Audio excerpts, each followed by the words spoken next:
Hey guys, Barghest here. For a while now I've wanted to do a HallOfMonuments reward calculator breakdown, but my time is a little bit scarce, as you could say. So I decided to at least start it off a little bit. Now basically what we're going to be talking about in this is there's tons of guides like how do you get your 50 points, how do you get your 30 points, but they're usually in text-based, and anything that you can find on video, it's usually just a jumble of words, and it's usually just like a 5-minute video or a 4-minute video, and it's all compiled into like one huge heap.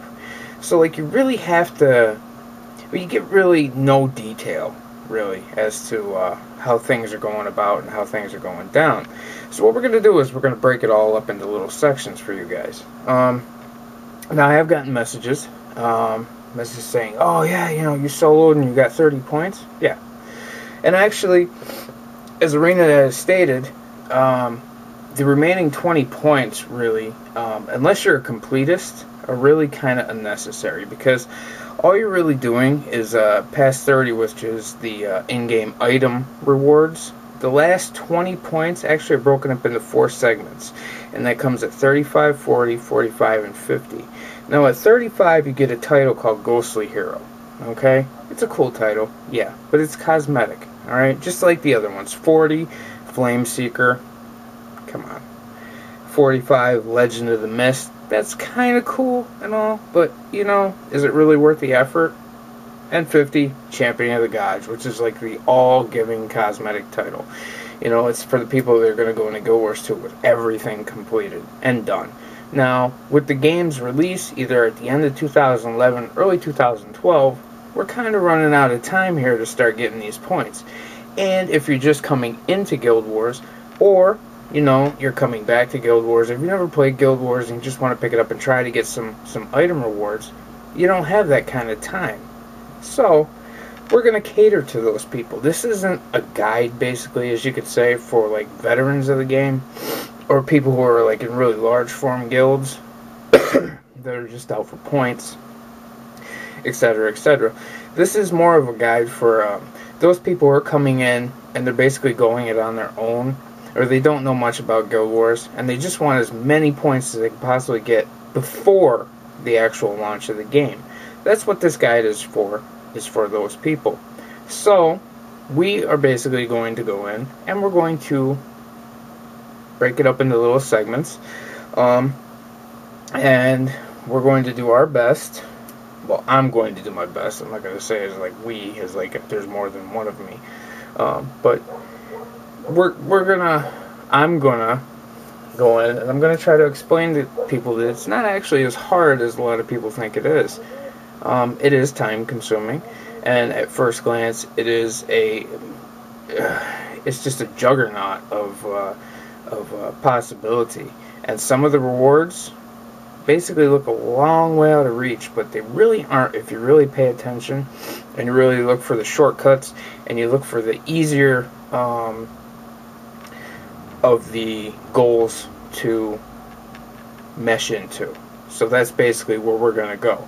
Like I said, I hit 30 points solo, which is at 30, your items drop off, and then you just start, in between those 5 points, there's nothing. Once you hit a 5 mark, then you get a title. There's going to be titles in Guild Wars 2 as well that you can earn, and I'm willing to take my bets that those titles are going to be just as cool, if not cooler, than those 5 titles, or 4 titles. Okay, so you can pretty much assume that this is your preliminary, let's get to know each other, handshake. Yeah, this isn't a handshake, but, whatever. But this is your little introduction to the HallOfMonuments. Now, a lot of people say, what is the HallOfMonuments? You have to have Guild Wars Eye of the North, which you have to have the original core Prophecies to have installed. Once you have Eye of the North, at level 10, you get a quest to go up into this expansion, which is an expansion off the direct game, the core game. Now, one of the earliest areas actually is called Eye of the North, which is a human settlement, and in there you have like a home instance with 5 shrines, basically: devotion, fellowship, honor, resilience, and valor. And on each of these, you place a monumental tapestry. Now, the cool thing is, when you first get to Eye of the North, they will bestow upon you one monumental tapestry. The other 4, you're going to have to work for. And it can be a little bit of a journey, but the rewards will pay off in heroes and other items and money and all that good stuff. So it's not that big of a deal, okay? But basically what you want to do is, if this is your first time playing through, okay? Let's say you went out, you bought the collector's edition, you're doing good. You've got all the games, you've got the expansion, you're ready to go. So some tips, okay? And these are very important tips, alright? First thing you want to do is create not one, but as many characters as you could possibly get, okay? But more importantly, if you don't want to fill all these boxes up, alright, at least have 2. The reason why you want to make 2 characters, okay, is when they did the full hero party update, okay, which gave you a full hero party instead of having to use henchmen, which is crazy. It made it a soloist paradise, basically, because you can customize heroes, you can do anything you want with them, and then utilize them in a party aspect, which is great.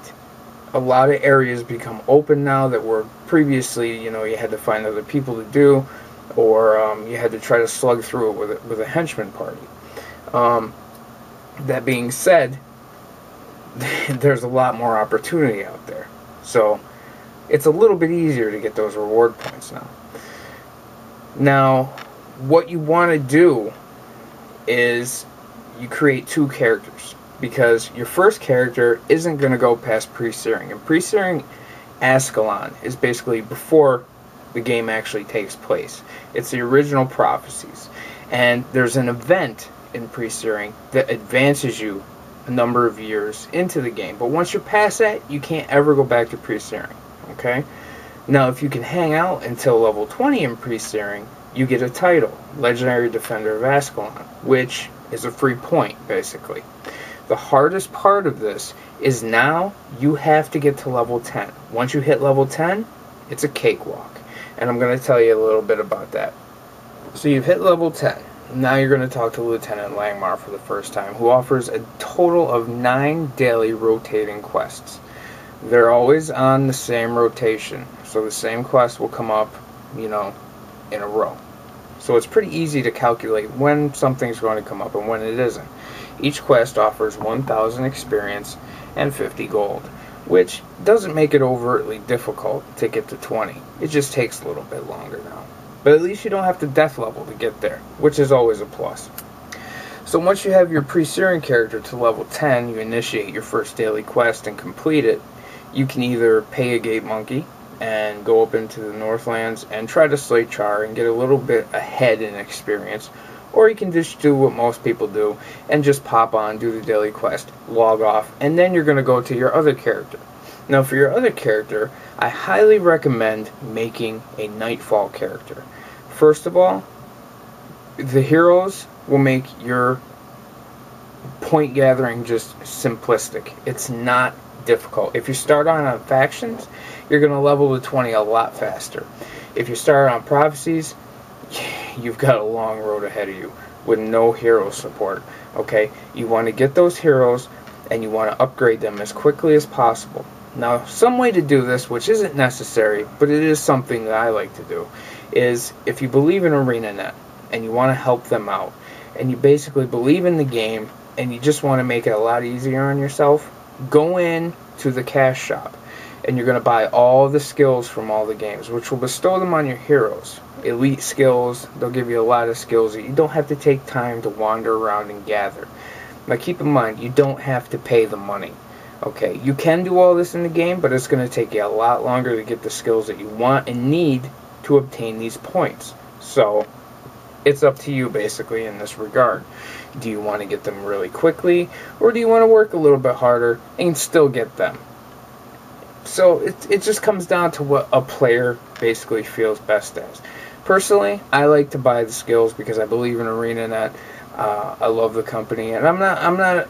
It's a free to play game, so I'm not, worried about giving them, $10 here, $10 there, because they've given me way more content than I've ever paid for. So it's not a big deal. Now, when you make your Nightfall character, again, it's a trek to 10. Once you get to 10, a lot of things unlock.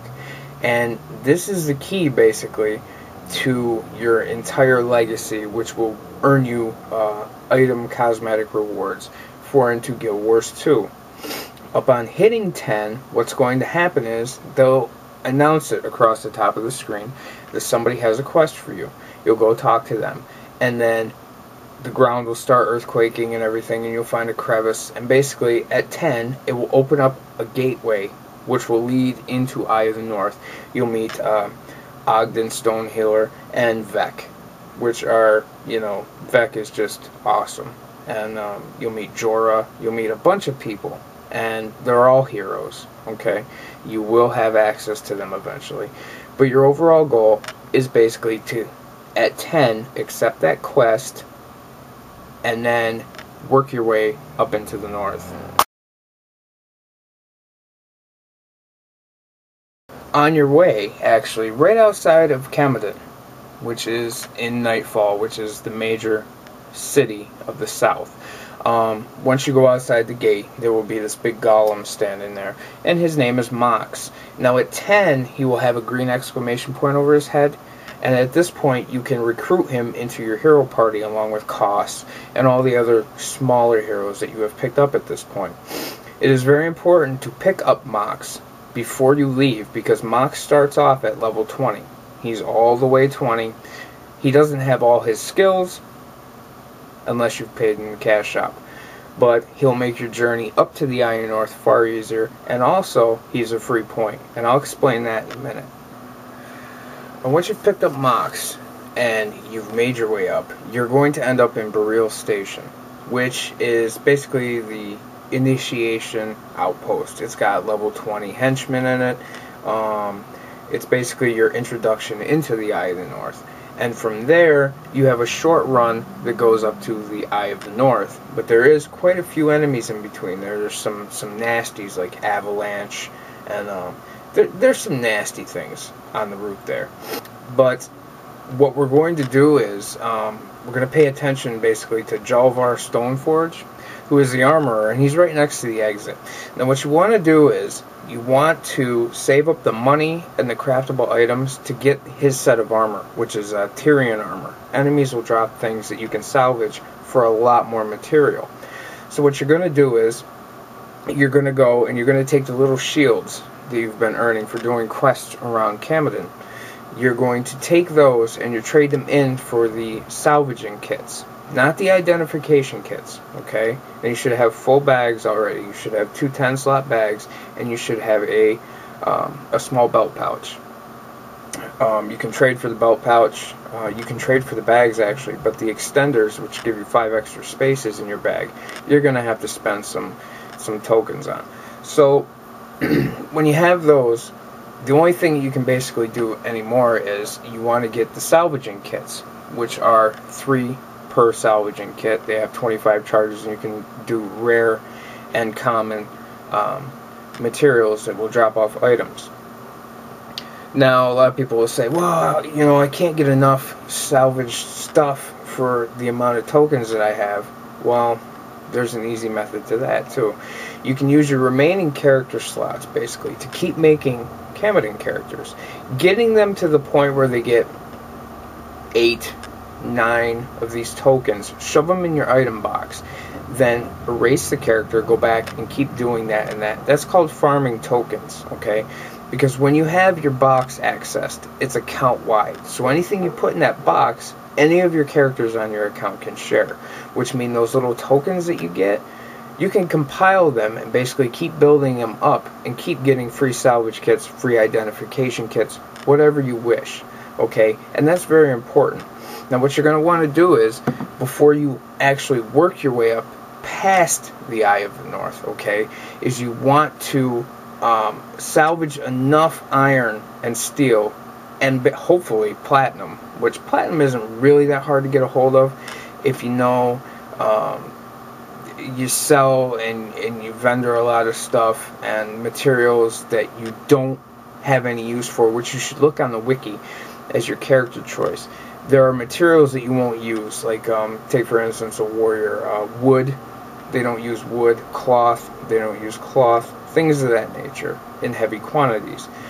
So anything extra, sell on the material traders. Just get rid of it, junk it. It doesn't matter, okay? Or you can try to shout it out in town.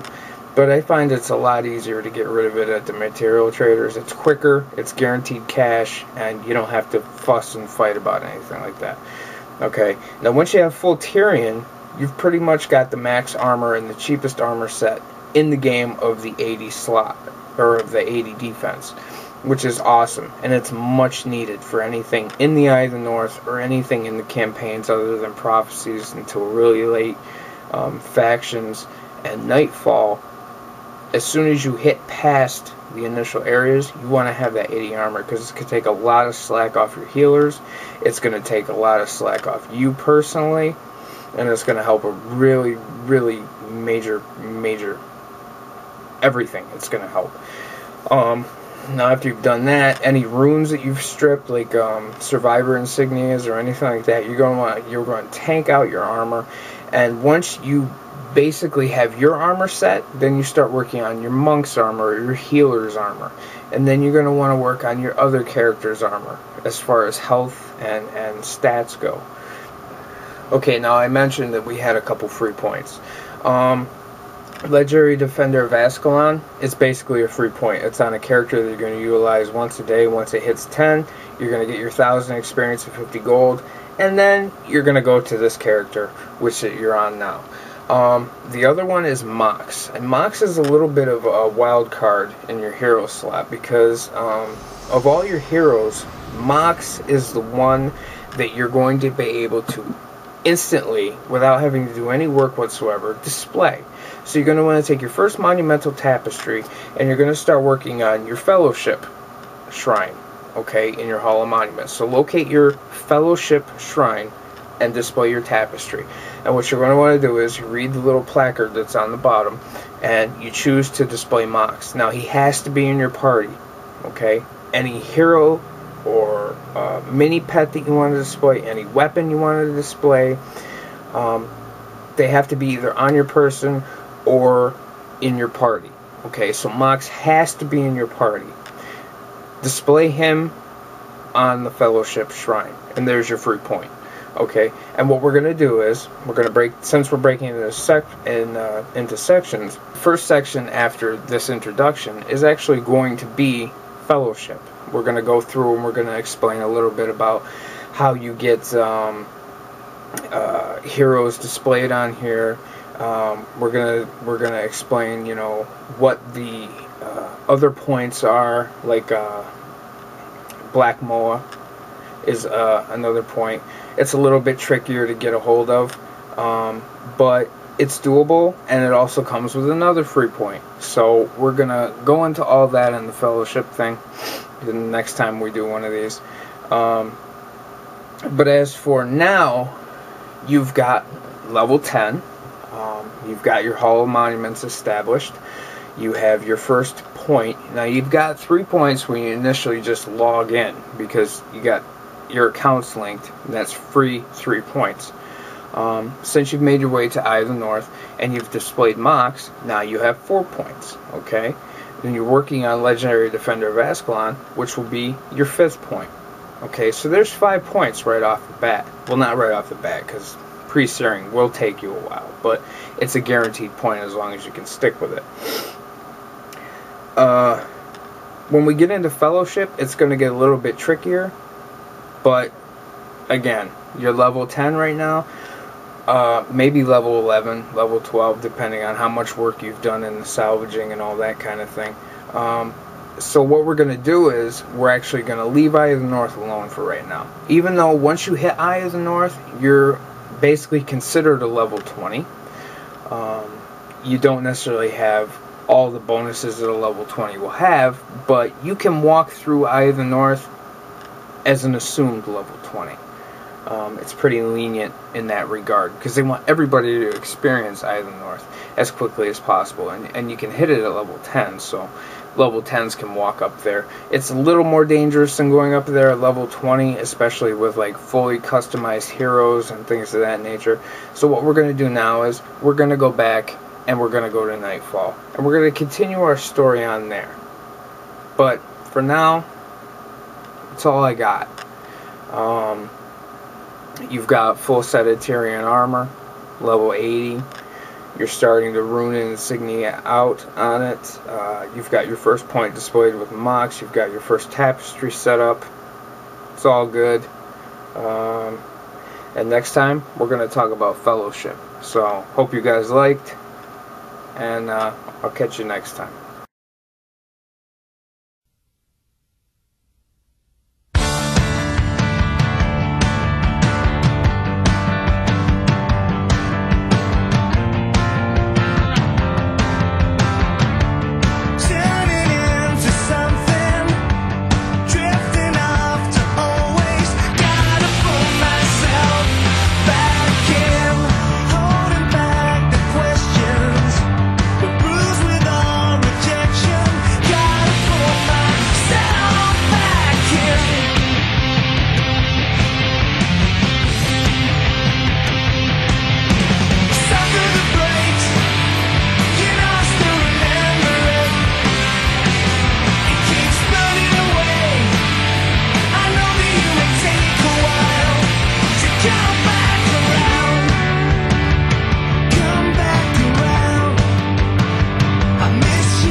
So keep on trying.